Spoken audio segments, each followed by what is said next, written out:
এটা গরম হয়ে গেছে, কড়াইতে এবার তেল দিয়ে দেবো। আমি ডিম কষা করব। তেলের পরিমাণটা একটু বেশি দিতে হবে।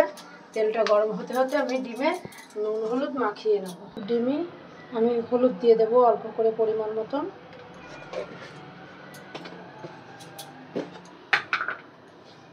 অল্প করে একটু নুন দিয়ে দেবো। ডিমটা নুনগুলো দিয়ে ভালো করে একটু গায়ে লাগিয়ে নেব। আমার ডিমের নুন হলুদ মাখানো হয়ে গেছে, এবার আমি ডিমটা ভেজে নেব। তেলটা গরম হয়ে গেছে, এবার আমি একটা একটা করে ডিম দিয়ে দেব।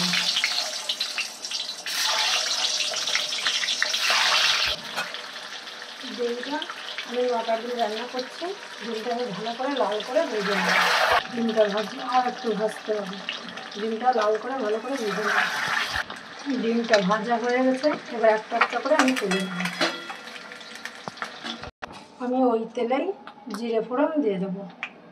জিরে দিয়ে দিলাম,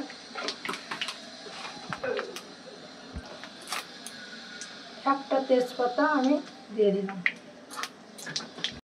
তেলে অল্প করে হালকা করে একটু চিনি দিয়ে দেবো। অল্প করে একটু চিনি দিয়ে দিলাম, তাই চিনি দিলে কালারটা ভালো আসে। আমি আদা জিরে পেস্ট করে রেখেছিলাম, সেটা দিয়ে দেবো। একটু কষিয়ে দিয়ে পেঁয়াজ রসুন পেস্ট করে রাখছিলাম একসঙ্গে, সেইটা দিয়ে দেবো। পেঁয়াজ আর রসুন একসাথে পেস্ট করেছিলাম, এর সাথে দিয়ে দিলাম।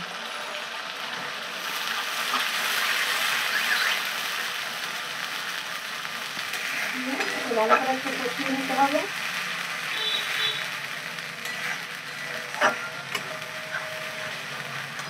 আমি এবার লঙ্কার গুঁড়ো পেস্ট দিয়ে দেবো। লঙ্কার গুঁড়ো দিয়ে দিলাম।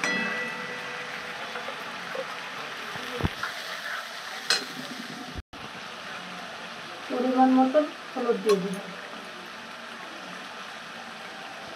পরিমাণ মতন নুন দিয়ে দিলাম। ভালো করে মশলাটাকে কষিয়ে নিতে হবে। মশলা যদি ভালো কষানো না হয় রান্নার তাহলে টেস্ট আসে না।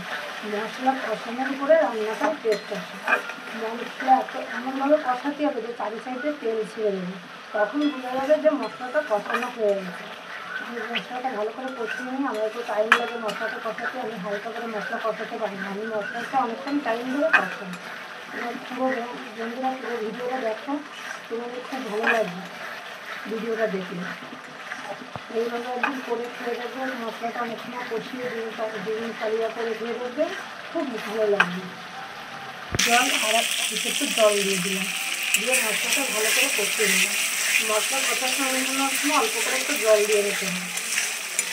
মশলাটা ভালো করে কষাতে হবে। আমি মশলাটা কতক্ষণ ধরে কষাচ্ছি, আমার তেল ছেড়ে দিয়েছে, তাও আমি আরও একটু টাইম কষিয়ে নিই। দু সাইডে একটু তেল ছেড়ে দিয়েছে, তেল যখন ছেড়ে দেয় তখন মশলা কষানো হয়ে যায়।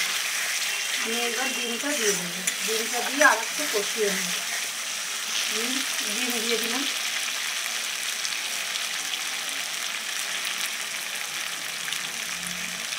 ডিমটা দিয়ে আর একটু কষিয়ে নেব।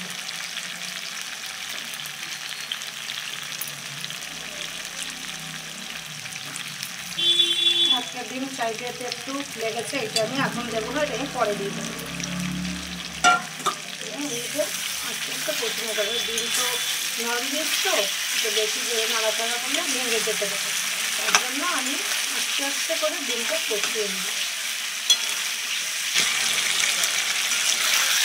দেখো বন্ধুরা, আমার কালারটা কত সুন্দর এসছে। ডিমের কালিয়া করছে, আমার কালারটা কত সুন্দর এসছে। রান্না করার সময় ফোড়নে হালকা একটু চিনি দিয়ে দেবে, তাহলে রান্নার কালারটা খুব সুন্দর কালার হচ্ছে। আমার ডিমটা কষানো হয়ে গেছে, আমি এবার জল দিয়ে দেবো। আমার মশলার জল ছিল, সেই মশলার জলটা আমি দিয়ে দিলাম। আমি আর একটু জল দিয়ে দেবো। সামনে ডিম হলুদ মেখেছি, তোমরা তো বন্ধুরা দেখেছো, সেটাই হলুদ মাখানো ছিল, ওই জন্য আমি একটু জল নিয়ে গামলাটা দিয়ে জলটা দিয়ে দিলাম। দিয়ে এবার আমি ডিমটা ভালো করে ফুটিয়ে নেবো। পুরো বন্ধুরা পুরো ভিডিওটা দেখতে থাকো, কেউ হাফ দেখে স্কিপ করে দিও না। পুরো ভিডিওটা দেখো বন্ধুরা, তোমাদের খুব ভালো লাগবে। দেখো কত সুন্দর কালার এসছে, উপরে তেল ভেসে উঠেছে। রান্নাতে তেলটা আমি একটু বেশিই খাই বন্ধুরা, তোমরা কম দিয়েও করতে পারো। ডিমের ঝোলটা ফুটে উঠেছে, দেখো বন্ধুরা কালার কেমন ভেসে উঠেছে, তেলও ভাসছে। এবার ওই যে ডিমটা হালকা করে একটু মুখটা খুলে গেছিলো, এই যে এই ডিমটা আমি এবার আগের ছেলে দিয়ে রাখবো। আমি আগের থেকে যদি দিতাম তাহলে ডিমটা ভেঙে দিত, ওই জন্য আমি কষানোর সময় দিইনি, এখন দিয়ে দেবো। আমার তো নামানোর সময় হয়েছে, আর একটুখানি টাইম পরে আমি নামিয়ে দেবো, আর 5 মিনিট পরে। বন্ধুরা পুরো ভিডিওটা একটু কমপ্লিট করে দেখবে বন্ধুরা, স্কিপ করে সরে যাবে না। পুরো ভিডিওটা দেখে ভালো লাগলে অবশ্যই কমেন্ট করো, খারাপ লাগলেও কমেন্ট করো। আমি আর 5 মিনিট ফুটাবো। আমার ডিমের কালিয়া হয়ে গেছে বন্ধুরা, দেখো আমি এবার একটু শাহি গরম মশলা দিয়ে নামিয়ে দেবো।